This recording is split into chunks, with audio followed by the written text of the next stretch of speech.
বছরগুলি বিধানসভা নির্বাচন আর তার আগে রাজ্য জুড়ে শুরু হচ্ছে এসআইআর প্রক্রিয়ার প্রধানতম রাজনৈতিক ইস্যু।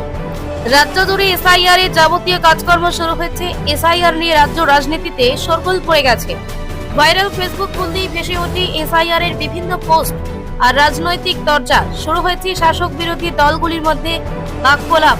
দোলাচলের মাঝে সাধারণ মানুষ, তাদের মধ্যে ভয়ভীতি কাজ করছে। নির্বাচন কমিশনারের পক্ষ থেকে বারবার প্রেস করে অভয় বাণী দিলেও কিছুতেই ভয় কাটছে না আম জনতার। সাধারণ মানুষ সংবাদ মাধ্যমের মুখোমুখি হয়েছেন, কি বলছেন শুনে নেব।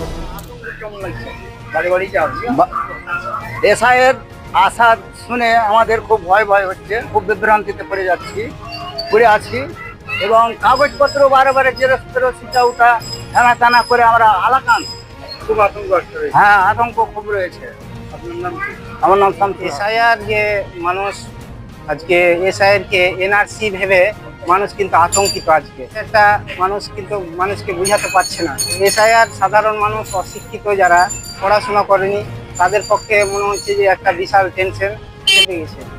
এই জন্য মানুষ খুব বিভ্রান্তি আছে এবং আত্মহত্যার দিকে কিছু মানুষ এগিয়ে যাচ্ছে, এরকম মানসিক টেনশনে আছে।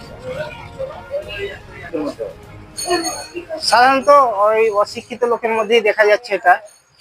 তারা আজকে বলছে যে আমার ছেলের হয়তো মাধ্যমিক পাস করেনি, পড়াশোনা করেনি, 2002 সালের লিস্টে আমাদের হয়তো কতটা নাম পাওয়া যাচ্ছে না, দিয়ে তারা আজকে একদম মর্মাহত হয়ে আছে। মনে হচ্ছে যে আজকে তারা হয়ে যাবে, মনে হচ্ছে যে আজকে কি করবে দিশে পাচ্ছে না, দিশে হারা আর কি, পাগলের মতো বকছে, এদিক ওদিক ঘুরে বেড়াচ্ছে। মর্তুজালি মানে ভোটের নাম তুলতে কতটা আতঙ্ক লাগছে? ভয় লাগছে। এখন যার নেই তাকে তো, যারা আছে তার ঠিকই আছে, যার নেই তাকে জোগাড় করতে হবে কাগজপত্র, না করলে তার উপায় নাই।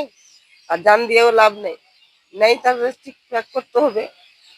এখন ভোটের আগেতে এখন মানুষের ইটা উঠা জোগাড় করাও মুশকিল খুব, বা দৌড়াদৌড়ি করতে হবে। একেবারে এক জায়গায় হলে কুলটে বাপের বাড়ি থেকে আনতে হবে, এখান থেকে আনতে হবে, ওখান থেকে আমার কাগজপত্র জোগাড় করতে হবে।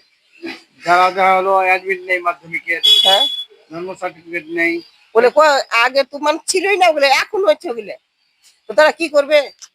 তখন তো জন্ম সার্টিফিকেট না, জন্ম সার্টিফিকেট ছিল না, তখন এখন জন্ম সার্টিফিকেট হচ্ছে। এই যে আগে দু ছেলে ফেলে জন্ম সার্টিফিকেট আছে, ওগুলো জন্য কি করবো? স্কুলে মাধ্যমিক পরীক্ষা দেয়নি, মাধ্যমিক পরীক্ষা দিয়েছে, যারা মাধ্যমিক পরীক্ষা তার অ্যাডমিট আছে, আর যারা দেয়নি, যারা দেয়নি খালি বড় বেডটা দেয়নি, আর নেই।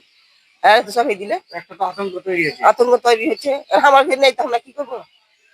আর জন্ম সার্টিফিকেট নেই, আমরা মাধ্যমিক পরীক্ষাও দিইনি, আমরা কি করবো তাহলে?